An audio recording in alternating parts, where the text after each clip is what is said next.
I could right now, if you tell Reed that I wanted to take a video of me holding one of his full speed snaps without a practice run on video, I bet you I could take a Reed snap and hold it perfect. One person I'd like to see at camp, obviously been calling his name for a few years. Unfortunately, he's been dodging me for a few years. Nate Geary, you know who you are. I'm going to make a video about how soft his snaps are.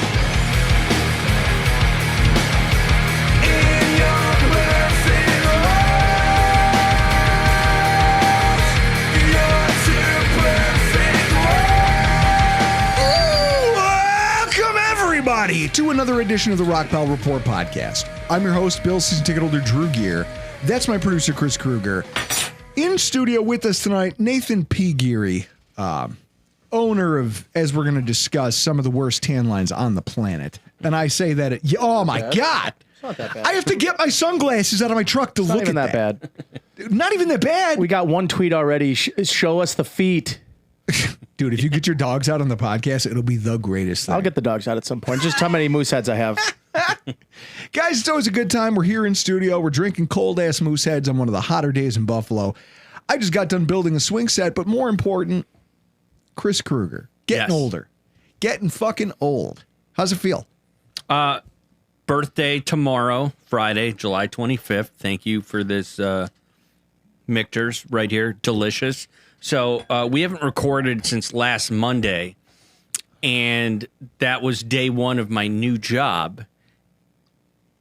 One of the things that I don't like about the new job that has nothing to do with the actual job itself is their commitment to birthdays. Like overly committed? Yes. No, absolutely not. I want to be ignored on my birthday. There's a TV in like the cafeteria, and it has like July birthdays. Mine's not on it yet because I was hired before that. But like I already had somebody say to me, I think on Tuesday, well, I'm not going to be here on Friday, so happy early birthday. Like I don't know. Like so, this is my thing. Birthdays are not important to me. There are certain milestone birthdays that you should celebrate. That is ages 1 to 16, 18, 21, 40, and 100. If you get there. I don't disagree with that. I want to throw 30 in. I feel like 30 is also kind of a benchmark-ish age. No. 30, it's where you lose your innocence. Well, I was going to say, it's not about innocence. My innocence, I'd lost that when I was in high school. I mean, I was a fucking monster. But what I will say is 30 is like 20-year-olds don't realize it, and they only realize it's gone after they've had it. It's like the Andy Bernard quote, like, I wish I knew I was in the good times. Oh, the good old days? On. Yeah. Because as soon as you turn 30, that's where your joints start to fail. That's where all the nicks and the scrapes and all the things that you banged yourself up on over the years, but you just played through the pain. All of a sudden, it all comes home to roost slowly but surely. And that's why 40 matters so much, is because 40 is when you finally hit that next plateau. You made it through the dog days of the 30s. Yeah, because the 30s are garbage. 30s aren't good. I'm 33. It's not going well. And, here's the thing, though, Chris, you could empathize with me, and maybe this is probably why you feel this way about your birthday, is yours was during summer vacation. Mine was during winter break. When was your birthday? April. So you were in school. Yep. So no one in school ever celebrated my birthday because we would be on Christmas break. We wouldn't be there to celebrate. No one was celebrating. So I never got cupcakes. You're between Christmas and New Year's, right? Yeah. And so like I never got to bring cupcakes in. Now. It's fucking travesty. Obviously, I've got some. No wonder I'm a broken soul. I've got some food hot takes for you that I'm going to hit you with later after we've had some booze, but. You know what? I want to open. No, hang on. I got Are you a cupcake guy? Mm-hmm. Holy shit! The last thing I'm going to say about my birthday and the place I work at now. Your birthday is considered a holiday. They give you the day off. Oh, although okay, well I don't get it this year because I'm too new. But reading the fine print, I kind of like it. 30 days prior and after your birthday is when you are allowed to use it. So not necessarily on your birthday. Yeah. You could if you wanted. So going forward, I will be taking July 3rds and July 5ths off with my. That's an extra day. I'll get to hit All right. a long weekend if possible. That's one hell of a gift. Working Chris, man. What a time to be alive. Working Chris. So as we get through the dog days of summer, people go through the dog days of their 30s. Dog days of summer are over, folks. Football is back. And ahead of training camps opening up everywhere, ESPN decided to put out an article about rosters and just ranking the quality of every team in the NFL. Now, I want to talk a little bit to you about this, Mr. Nathan P. Geary, because I don't know. I think that I always caution people. You can stand here, as we've done as Bills fans for probably from the beginning of Josh Allen's career, on and off throughout the drought. Most of the time, I think we knew we were peasants throughout the drought, but we liked we had a little self-respect. And then when Josh got here and the team started winning, but the national media kept crapping all over us, I kept trying to tell everyone, you don't get to rail against how stupid these people are. You can hate the Emmanuel Achos of the world, but then you can't love them when they say nice things about you. You got to temper that because it's like everything else. The truth is probably somewhere in the middle. And so when that happens, I have mixed feelings about the way ESPN feels about the Buffalo Bills roster this year. Now, before we get to the Bills, we're at 4th. There were 3 rosters in the NFL listed as being better than Buffalo. Okay. And I think that the way I tried to help rationalize how I felt about this news or this opinion of ESPN's analysts, because it wasn't just one guy making up things in a vacuum or some rogue blogger. It was the panel of football professionals at ESPN who kind of reached a consensus on this. I think it's important to look at the logic being applied to how they ranked and how they talked about some of these teams. And I just want to get your take on the teams ahead of us and see if you agree. Okay. They started with the Baltimore Ravens as the best. Number one best team in football. Best roster. Really good defensive backfield. I don't really know what else they're really great at. So you look at what they got going for them. 2-time MVP quarterback. Does a lot of heavy lifting. Yeah. Questions on the offensive line, right? A left tackle who you're like, oh, well, when he's healthy, he's great. But when is that? Your guards, complete. Nobody knows. Dice roll. Is the loss of Justin Tucker maybe bigger than some people are giving it credit for? Their handsy kicker. Hate to have a handsy kicker. It's funny that there's somewhere, I like to imagine that Justin Tucker and Deshaun Watson are having beers in a bar the same way. You know how there's that famous picture of Doug Whaley and Tim Murray at Osteria. They both got fired and they're just sitting at the bar together having a drink. Tim Murray's just smoking a pack of cigarettes a night. Yeah. I can imagine Justin Tucker walks in a bar and Deshaun Watson's already sitting there and he sidles him next to him and he goes, "You too, huh?" They got you too, huh? So when you think about this, 2024, Justin Tucker, Ravens were in 7 one-score games. They were 3-4 in those games. They probably win more of them if their kicker doesn't stink. Justin Tucker missed field goals in 3 of those 4 losses. In fact, the only loss that they had that he didn't miss one in was that playoff loss to Buffalo. Well, who's their kicker now? Do we know? Some kid. Do we know? Some kid who was not the best. Chris, give that a goog. 8 single-score games in 2023. Guess what the record was in those games? 3-5. Tucker missed a field goal in 3 out of those 5 losses. There's a pattern here. Yeah. You had the best kicker in the NFL for a decade. And in his last 2 seasons for you, you were in the weeds and he did not bail you out. Jordan Stout. Tyler Loop. Is that their punter? Yeah, Stout is the punter. Tyler Loop, who's a rookie. And he's wearing number 33, which is not a good aesthetic for a kicker. That's not good. It's either single digits or 90s. You can't have it both ways. And even with all those problems, Justin Tucker was the 11th highest scoring player in the NFL between point afters, field goals. So I don't know.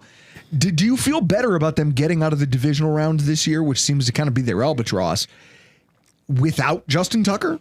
They have the worst receiving core in football.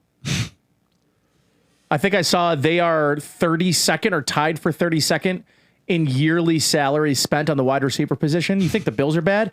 They have allocated this year cash $18 million. Chris, scroll up. We're at Our Lads looking at the roster. $18 million dedicated to the, to the wide receiver potato position. salad. Let's take a look. DeAndre Hopkins, Rashad Bateman, Zay Flowers. And after that, I don't recognize us. Devontae Walker, nice little player from North Carolina, did the draft. Like him. Is he going to be? He's probably going to be their number 3, number 4 receiver.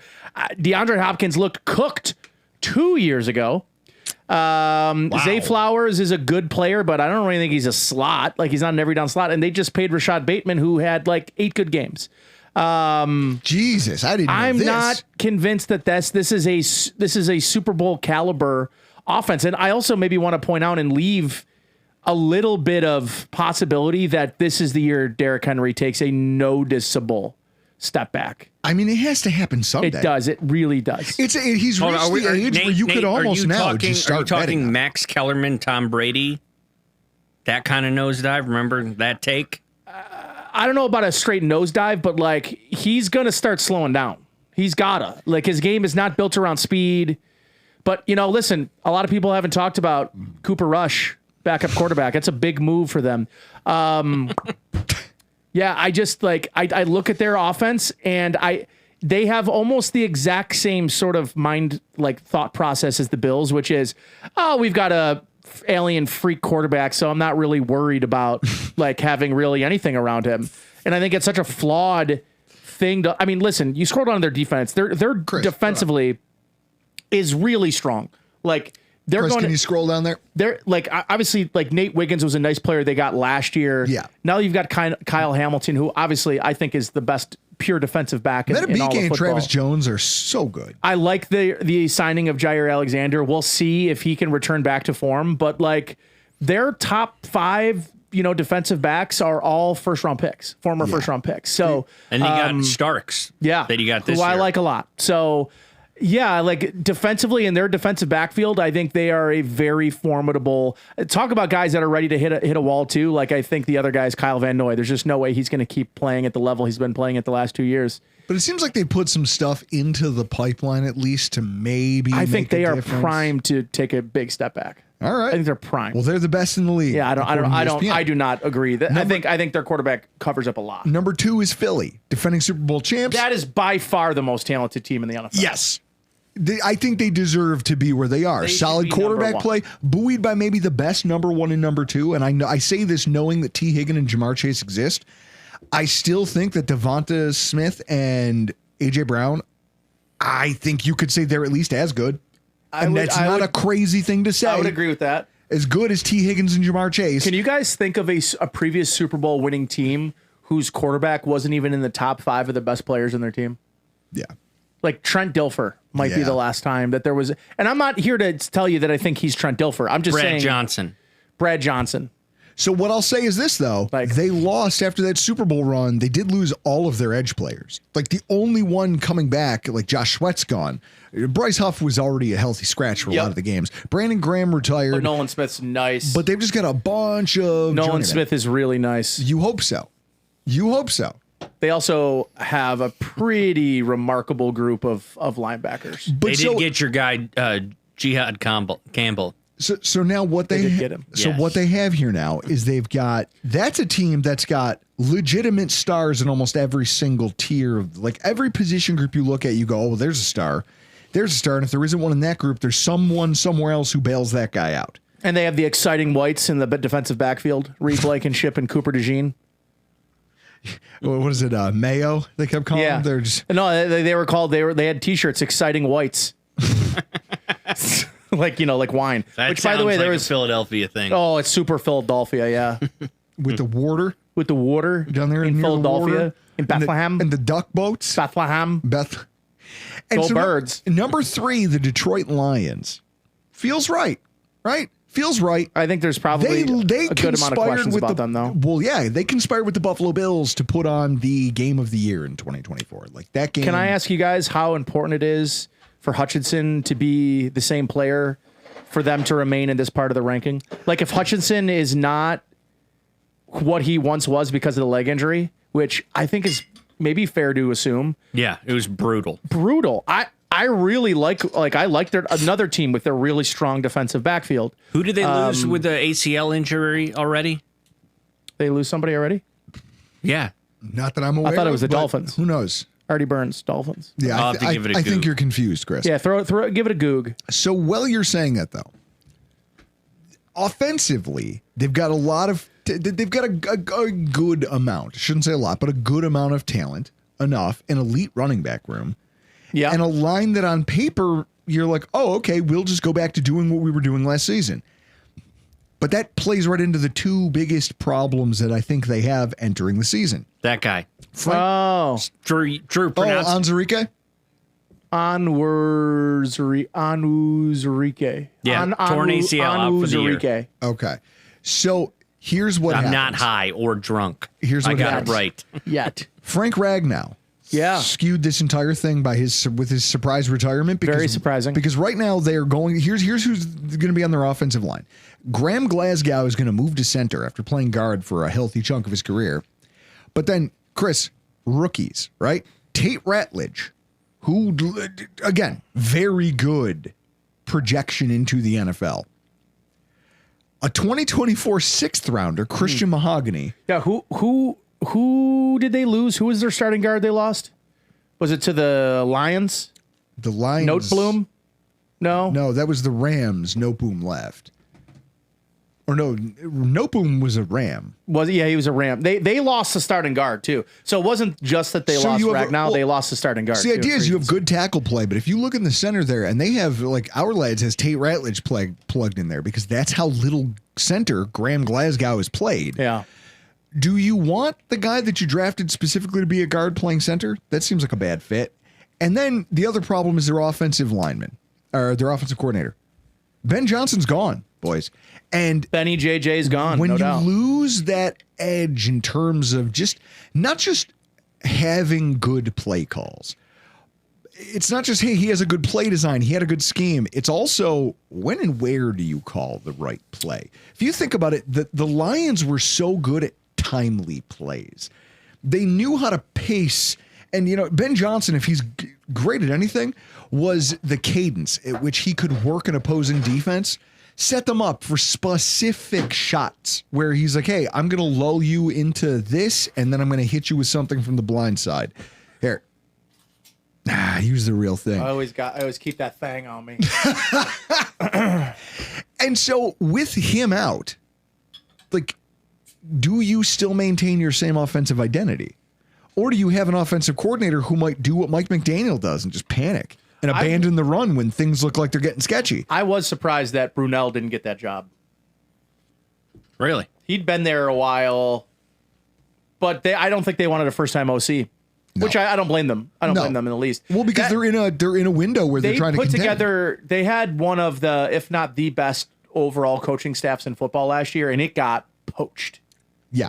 I mean, 2 head coaches out of it, and those head coaches took a lot of guys out. And so because of that, I mean, I hate to say this, but like we look at the roster, they're already losing defensive linemen to injury. We know that field is terrible and guys will get hurt playing on it. So with that in mind, knowing the churn that's gone on in the interior offensive line, which directly impacts the rushing attack, which was the backbone of their offense, but now we don't know if that's even going to work. And we don't know if the guy calling the plays is really going to have the same pulse for the game that Ben Johnson did. I know that I don't think this is a secret or a hot take. The Miami Dolphins are probably the number one team projected to, I would take to underwhelm this year. Oh, whatever I thought you were going to say is, had the most. No, whatever their win total is, take the under confidently. They are going to blow the fuck up. They are going to implode. Are the Lions close? No. I think not. No, I think the Lions leadership is strong. But if you think about where they are roster-wise, and you think about where they are in terms of the coaching staff and everything else, if a handful, all they need is 1 or 2 things to go wrong, and that whole thing could collapse on itself. I think they're pretty strong. I just think head coach is too strong. GM's really strong. They've drafted well historically. They've got young I think their defense is going to be a lot better this year, considering how decimated they were with injuries last year. And listen, unpopular opinion, I really like Jared Goff. And I've said this for a couple of years now. Me and Joe DiBiase got into an argument about it. And he was like, I would not, when they re-signed Goff, I wouldn't pay Jared Goff.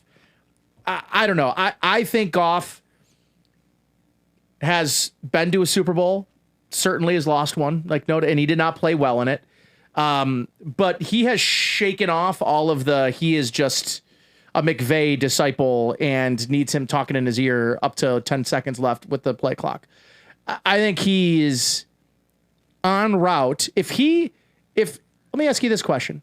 He puts together 5 more 4,000, 30 touchdown, 35 touchdown, 4, and he wins the Super Bowl. Is he a Hall of Famer? No.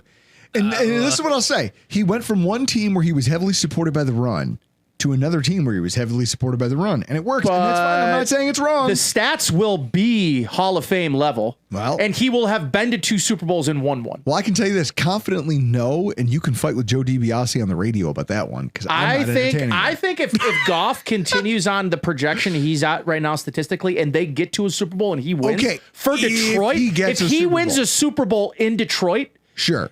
They might make like MVP trophy for quarterbacks in his honor. What are you talking about? He's going to have his own Rocky Balboa statue in the center of downtown Detroit. And also, have you guys been watching Quarterback, the Netflix show? I've been saving it. I'm waiting for features his wife. Bills Hard Features Knocks. a lot of his wife. Am I missing something? All right. All right. She's okay. See, I've been saving this. She's okay. I mean, Zach Wilson's mom. Wow. Mom. Ma. Oh, Ma. Ma. Ma, the meatloaf. Now, the teams ahead of Buffalo, you might not like it, but you can see the logic, right? I mean, look. I like it. Years. You got to accept it. Years of high-level performance. A Super Bowl winner and a pair of guys who were preseason title game. Like, if preseason, hey, pencil the Lions in. When the Bills played the Lions, everyone kept calling it a potential Super Bowl preview. That's how those teams are all thought of. That lasted like a week. R.I.P. Now you look at the teams behind Buffalo at 4. And number 5 is the Kansas City Chiefs. And that's weird to me. Like, they think more highly of us than them, and that gives me pause, right? Because we talk about these exercises, and you go, shit. They have better, top players. Like, their best players. To me, the Chiefs have, if you were to put together every team's top 4 players, the Chiefs would be, I think, far and away, they would have 4 Hall of Famers. Well, Chris Jones. I don't know a lot of other people that have 4 so Hall Patrick of Famers. Mahomes, Chris Jones. Hall of Famer. Okay, who else? Travis Kelce, Hall of Famer. Okay. I would say Creed Humphrey, probably Hall of Famer, best center in the league. Yeah. But what about Boogie Basham? That's a good point. Where's Greg Thompson? Somebody call him right now and ask him, what about Boogie Basham? What about Boogie? I still love that I can get under his skin that way. In fact, I made a comment. It's not as bad as John McCargo, though. No, God, no. God, why do you got to invite? See, now he said it. He goes, he's going to say something and you're going to drink. And now here we are. Thanks. And it's delicious. E.H. Taylor, it is. You ruined everything. Hot take. E.H. Taylor, Bottled and Bond.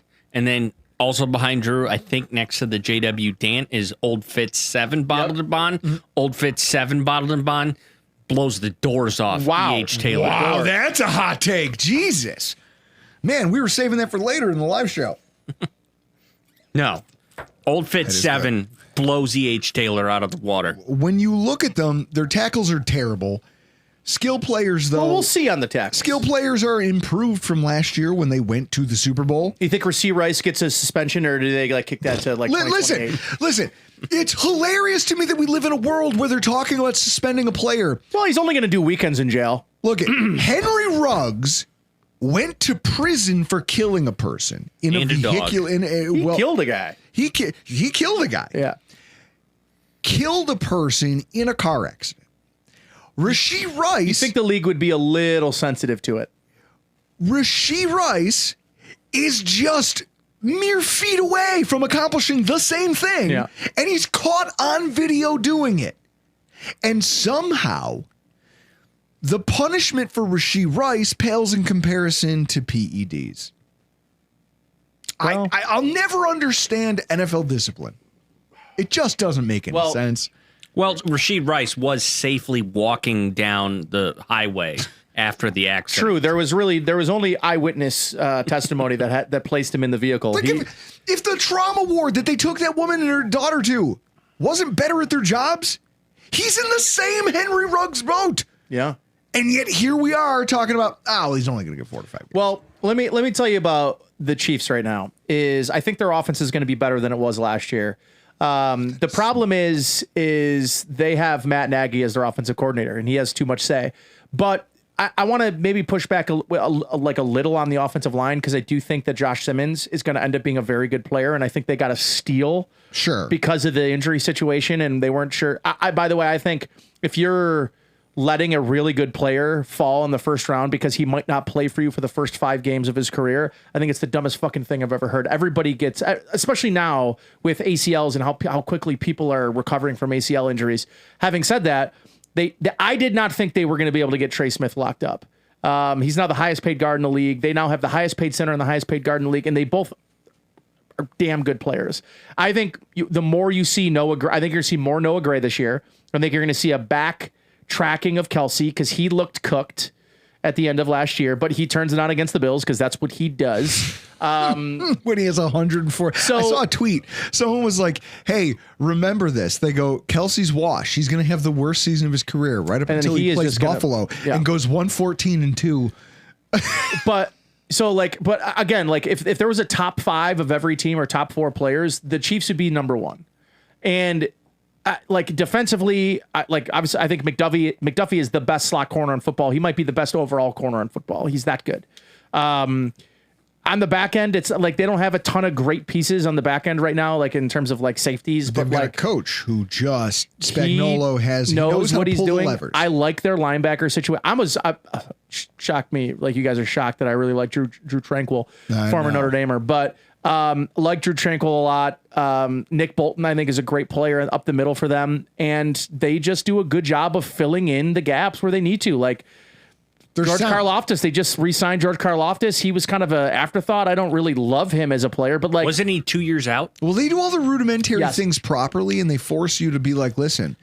It's almost like the Bills' philosophy, except they're more aggressive because of Spagnuolo, where they go, look, you're never going to hit the home run on us. Yeah. So we're going to make you go 12 plays, but because Spagnuolo's philosophy is, I like to drop a robber in the box, make that quarterback hold the ball. Chris Jones will get a sack, and it'll set this whole thing back, and then when you're punting. I do think it's the weakest their corner room has been. I think, generally speaking, it's probably the weakest their defense has been in the last several seasons. So they've been winning defensively. But we know they're an upper echelon team. And that's why number 6 on this list, the Denver Broncos. And this is where the whole exercise falls apart for me. You're not a believer. It's not that I'm not a believer. You're not a Bo Nix truther? What I am is a guy who watched a playoff game where that team came out, and for a team, Chris, go ahead, hit the R-Lads for the Broncos. A team that didn't pour a ton of... it's not like they took a ton of big swings this offseason. No, that's right. They're slowly building a program, which is good. It's what I expect Sean Payton to do, and I think that he trusts his own coaching and how he's going to bring that quarterback around. And when you look at the wide receiver room, Cortland Sutton, Marvin Mims, Jesus Christ, Marvin Mims Jr., Nabe Geary, Devon Vele, a 7th round pick. Yeah, they drafted a lot of receivers last year, and they all were pretty darn good for them. Troy Franklin ended up being a nice little piece for them. They have Trent Sherfield. Evan Ingram's going to see 120 targets. Yes. They're building some nice things. They have J.K. Dobbins as their starting running back. Your pal Audric Estime, who I think just is too sluggish, like between the tackles for the NFL game. I think he makes decisions too slowly. He's a good goal line back. I think J.K. Dobbins starts for them, but I also really like R.J. Harvey a lot. Sure. Okay. So that's okay. So good. But they are probably the best defense in football. Okay. So let's take a look at that. You have some really good defensive players. You do. Savion Jones. That was a pick where I was like, damn it. All right. Sons of bitches. But what I'll say is, I watched this team show up in Buffalo, have a pulse for all of 18 minutes of clock, and then just get boat raced to the finish. They were young, and listen. Okay, they better hope that there's some growth there, but ESPN is saying that that's the caliber of team that deserves to be called 6th. Then how shitty must every other team in the NFL be? Who would you put in front of them? Who would you put in front of them? Chargers? I'm going to say this, and everyone's going to get real mad. Arizona? Raiders. When Gino, see, it's that face. And this is why I don't like these exercises, because you expect people to be rational. I don't think they're being rational when they say that Denver's the sixth best team in the league. So I think they barely got in the playoffs, and they were hey, we're just happy to be here. Yes! And we're going to get boat race. But they've got the building foundations. You have Peyton and Nix. That's what you need is a solid head coach and a quarterback. Wonderful. And then build from there. And hopefully they're focusing on their offensive line to protect best corner in football. And hopefully they're right, because I'll tell you what, I'm sick and tired of the AFC West. Okay, the AFC West, unlike the AFC East, the AFC East has been run by exactly two football teams for going on almost 30 years. For 30 years, Nathan P. Geary, your whole fucking lifetime, two football teams have conspired to run the entire division. That's the way it works. It was either the Buffalo Bills, it was the New England Patriots. And that one time Miami won. And that one weird year where they developed the Wildcat and Tony Sperano just... Chad Pennington, baby. Chad Pennington. Legend of Chad Pennington. I mean, I have... What's funny? Our friend currently, I have a better arm than Chad Pennington did that year that he played for the Dolphins. Our friend has a story. I know a guy. Shouldn't be. Chris, bleep that out. Our friend, beep, got invited to Chad Pennington's Halloween party when he was in college because he knew him from working at the college radio station. At Marshall. And he wasn't allowed to go because his then girlfriend was like, you're going to go to this party and find some girl you like way more than me, which was probably correct. Definitely true. And that story is a handsome guy. So. He's a handsome dude. Yeah. It's hilarious to me. I don't like the people they put under us. It just blows my mind. And so now I throw this whole exercise kind of out the window. And I instead want to talk to you about it. What do we have that makes us so much more special than the Denver Broncos? Answer me that. Josh Allen. Okay. What do we have that makes us more special than the Kansas City Chiefs? Sean McDermott.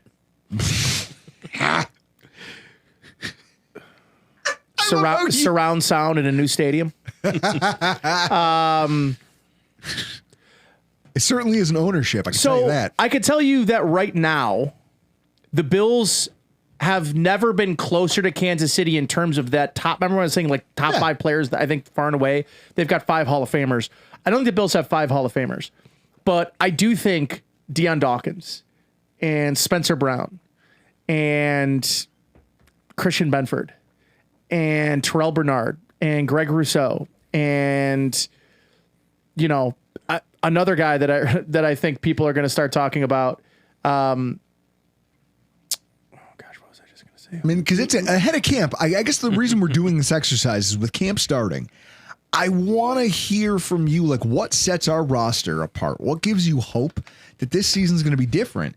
Is it that we have amassed some significant talent that still has youth and upside, lacking like significant injury history? And even if we have guys who have that, they're all pros when they're on.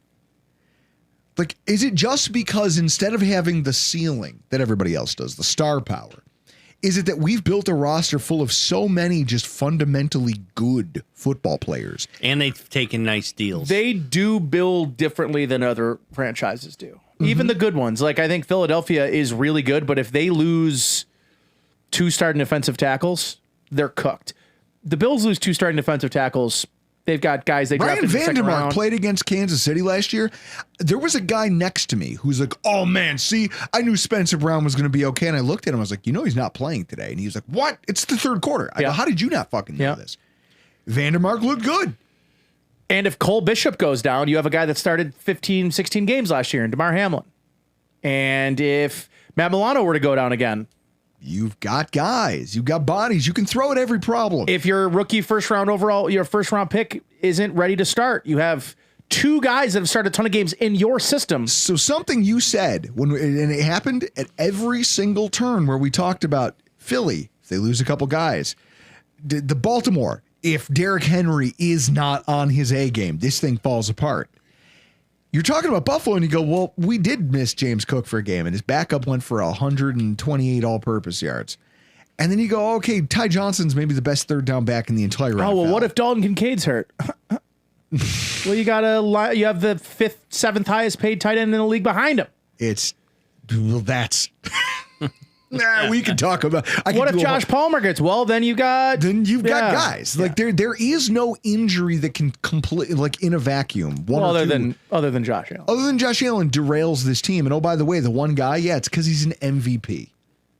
So I guess I do understand the logic of calling the Bills the 4th best roster in the NFL.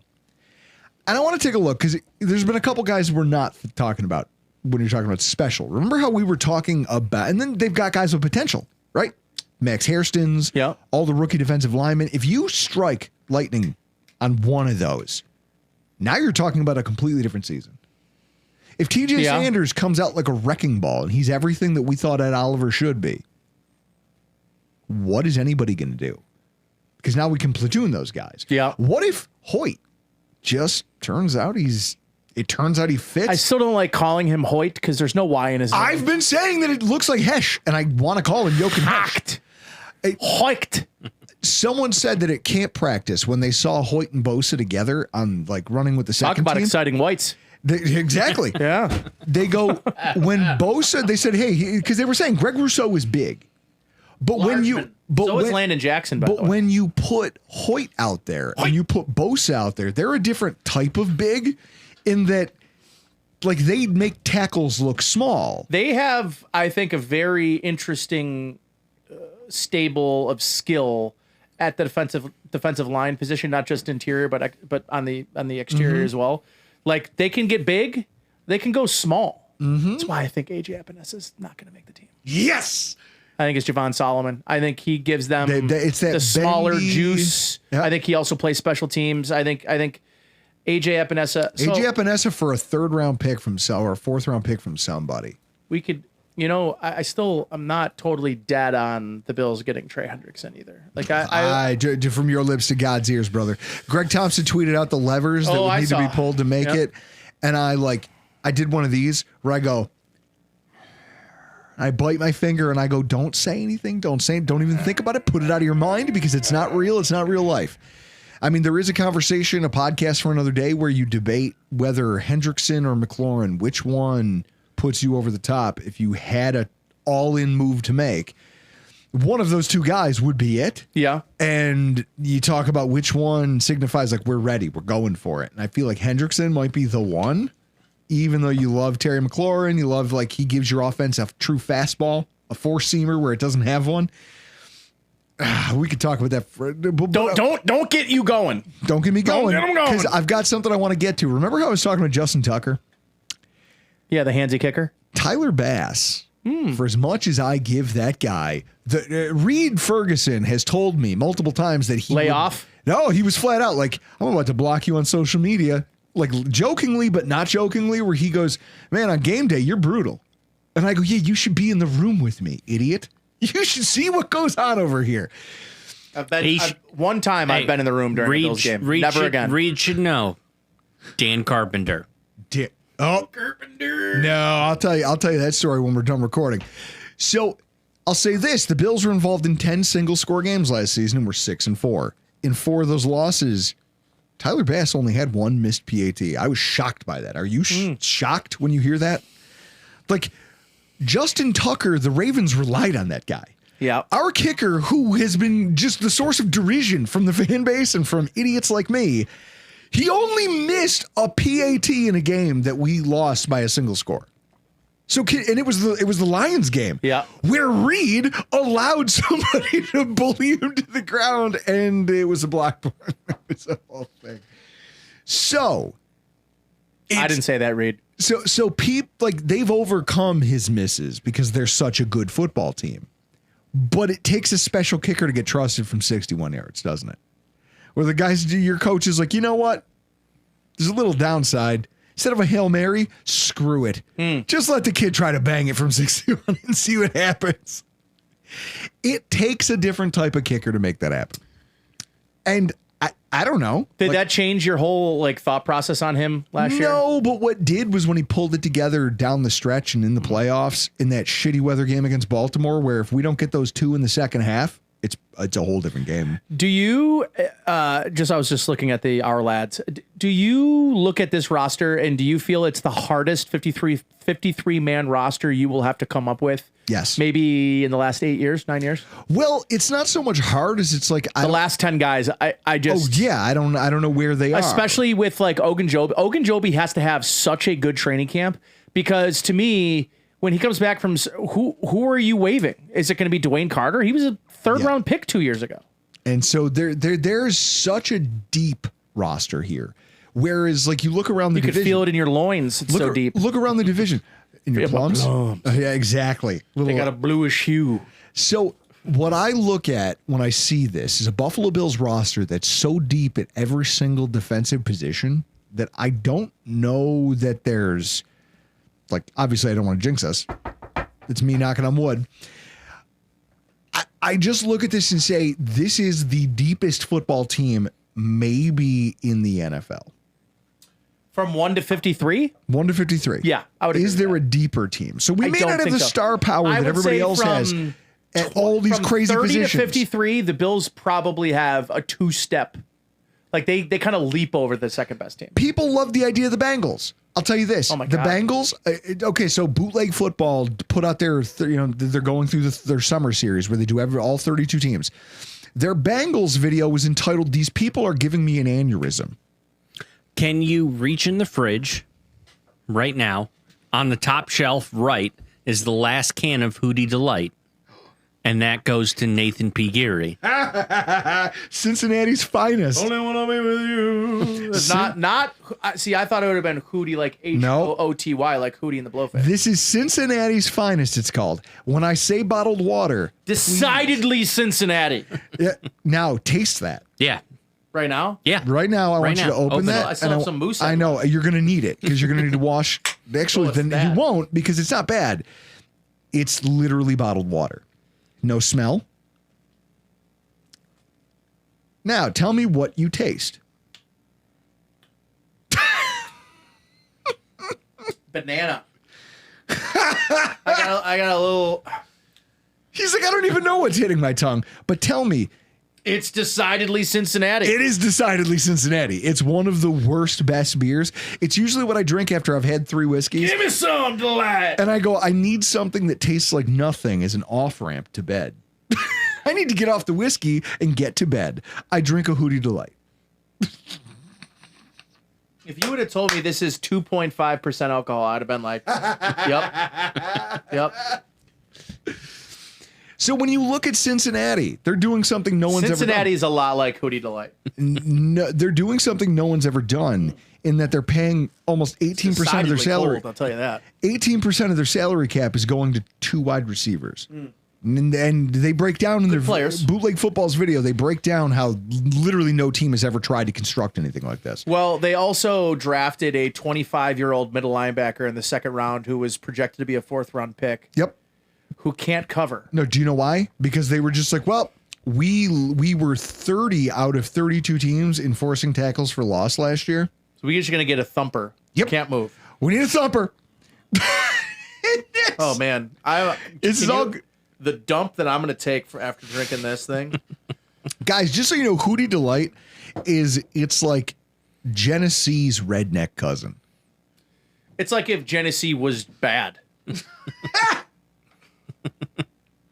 What do you mean if? Oh, that's right. See? He's a Genesee Fucking truther. watch your mouth. Nate, back in 16. Hand me that bottle. I think I have the ticket for it over there. I was in Cincinnati for work, and I went to a Cincinnati Cyclones hockey game. Oh. And it was dollar beer night, and it was either High Life. Isn't that the Sabres ECHL affiliate? It was. Okay. But it was dollar beer night, and you could either get Miller High Life or Hootie Delight. Wow. So I was not going with High Life. Why?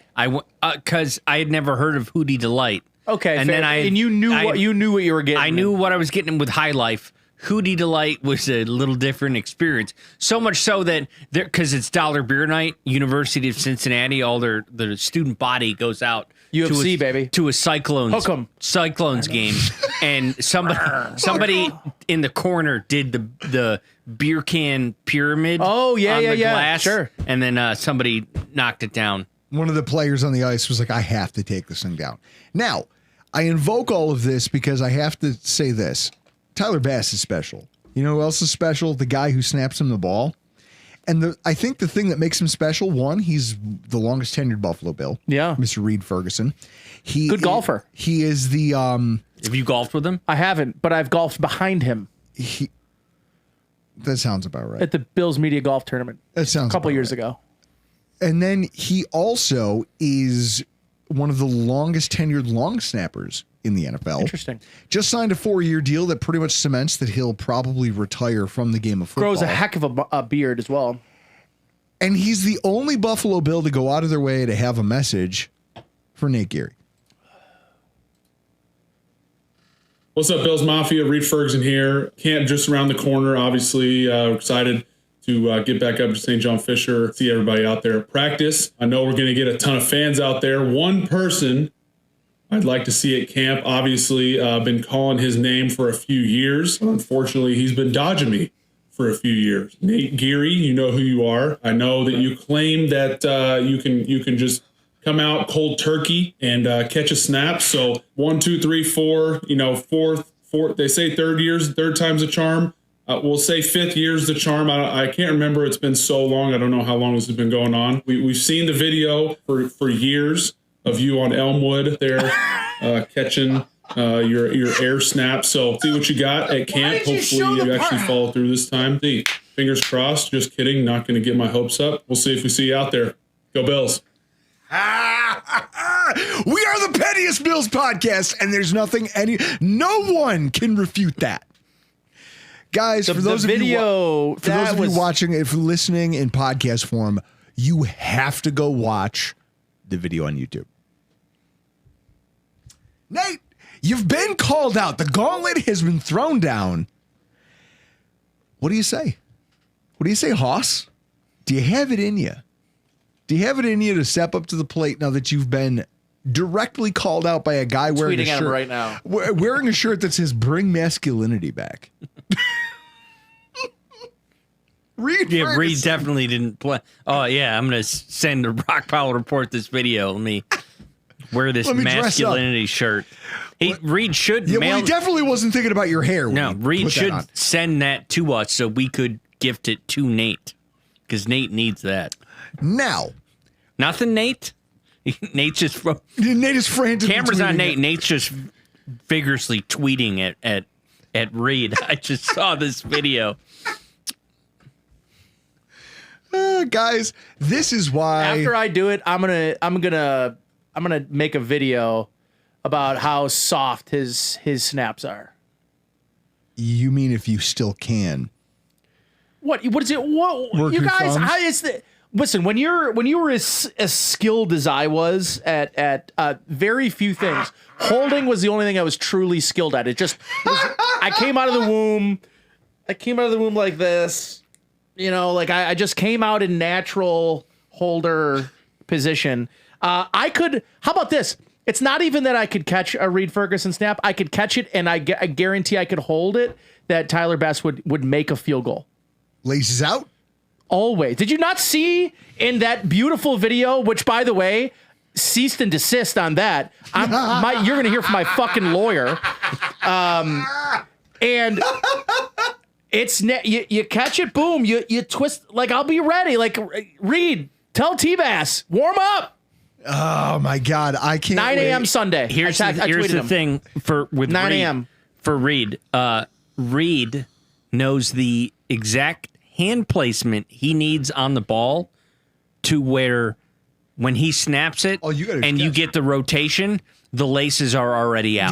That's how good Reed is. He's doing the heavy lifting for you, big boy. He does it for, he's going to do it for, who's our punter? Robbins? Yep. Yeah. He's going to do it for Tony Robbins. Yeah. Where he catches it, laces are already up. He doesn't have to rotate the ball. That's how good Reed is. We have a special long snapper, a special kicker. We have a special ed guy in the room with us who believes he can catch one of these long snaps and put it down appropriately. I think there's a lot of special around this Bills team. And I guess that just underscores why we are I guess it makes sense. And I guess the question is, do you think the Bills should be ranked higher? after this conversation. Why would you should have asked me before you got me all enraged with this goddamn video of me that you shared. And listen, okay, you kneeling down on concrete and then trying to get back up. It's not the easiest thing to do anymore, gents. Okay. You're only 33. Yeah, and I have the body of a... I just built a swing set and I'm here. I'm limber, baby. We could do this all night long. What a fucking flex that was. I just built a swing set. There's a flex for you. Oh, my God. Look at you. Listen, when Show the tan lines again. That's about all you have. Oh, no. Yeah, you're on your... He's doing it. Oh, he's popping the dogs. You're on your single. Okay. Nate Geary is special. He's the only human being I know capable of tan lines like that. There we go. Good Lord. Guys, the 2024 Buffalo Bills, 2025 Buffalo Bills, deepest roster in the NFL. I don't think I'm being out of line when I say that. Even if you were, would you take it back? No. I'll say okay. I've said worse. Oh, by far. Unapologetically. I look at this exercise and I say to myself, if the Denver Broncos are your 6th, then yes, the Bills probably should be 4th and maybe higher. If that's your 6, we should definitely be higher than that. I can't wait to see how training camp with all these new faces who are coming out there. Like, who's someone you're going to be watching when you're at camp on Sunday? Who's a player you're excited about? Let's go around the room real quick as we wrap this. Who's somebody else you think might be able to step into that special category and really give us one more name that we can throw up there on the board?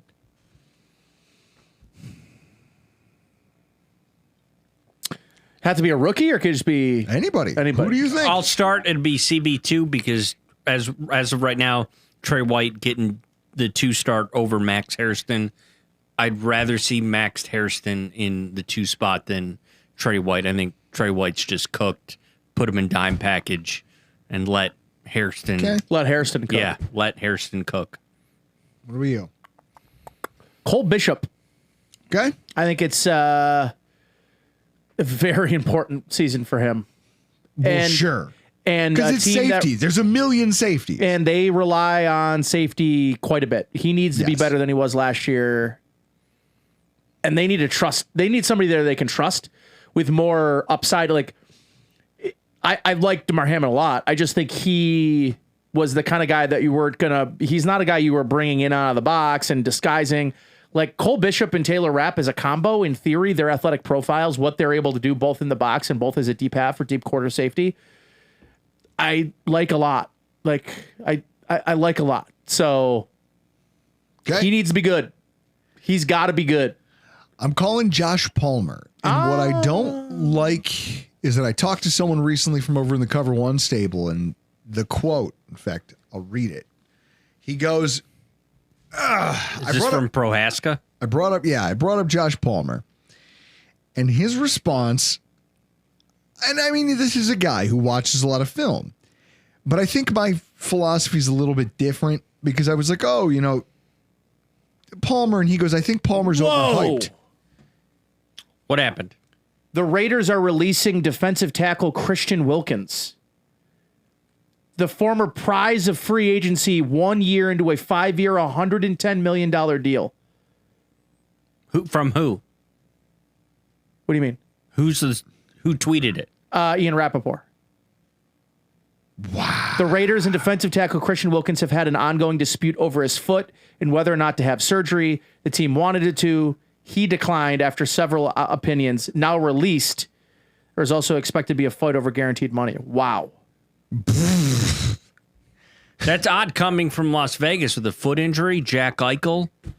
No, well, what I'll tell you is this.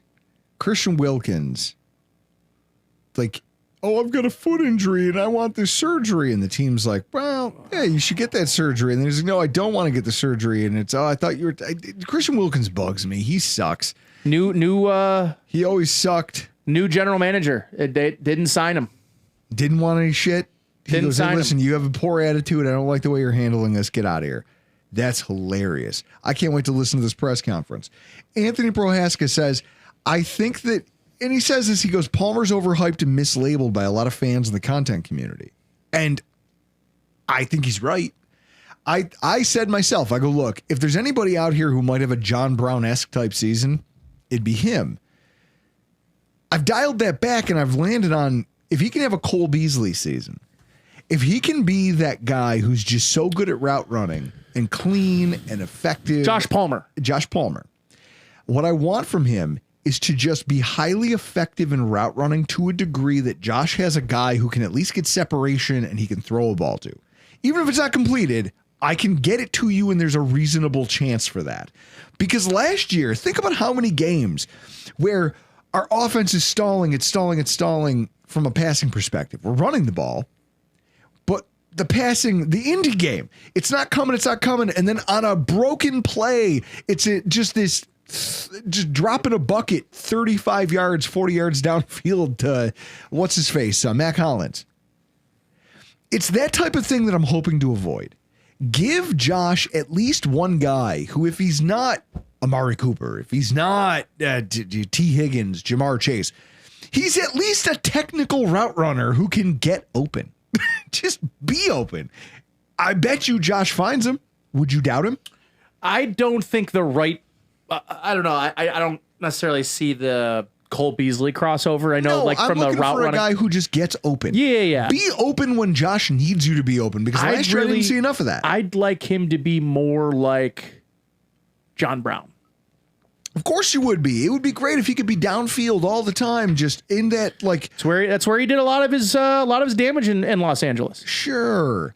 I just want to see him getting open. That's where I'm setting my baseline expectation to. And if you do that, we already know Khalil Shakir can do it at a high level. We do. I think we know that Elijah Moore does it at a high level. And so if you were to get Josh Palmer in that group, you could now roll an 11 personnel package that would give you 3 guys who will all separate quickly. If Josh Palmer can just step up and be that guy, then you can talk about running a pro style. You can talk about running the type of offense that teams can't just fill the box.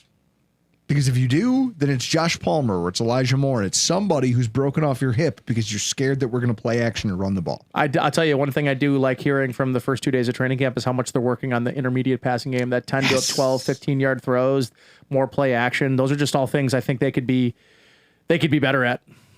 I can't wait.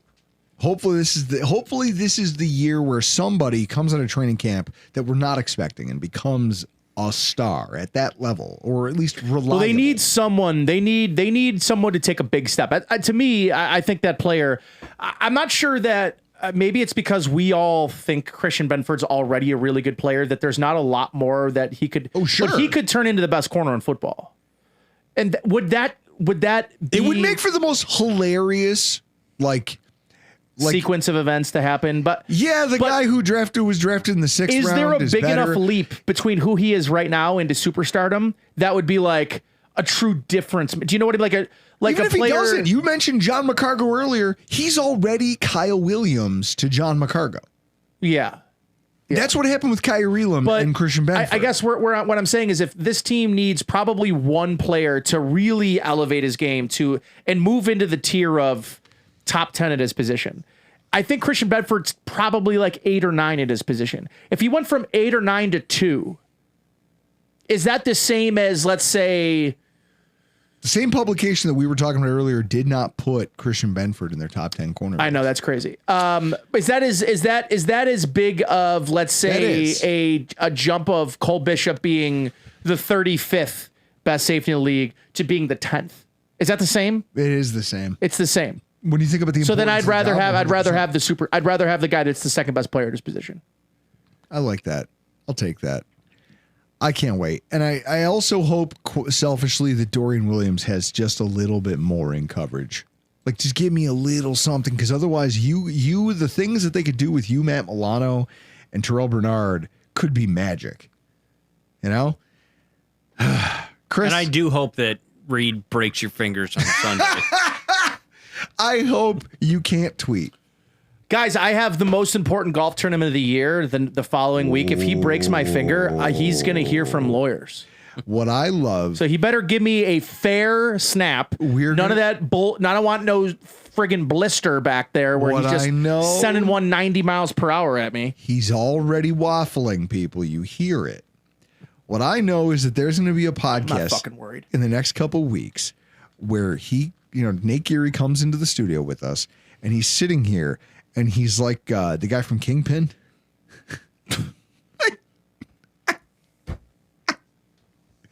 Nate, I love you. I hope you do well on Sunday. I'm not worried.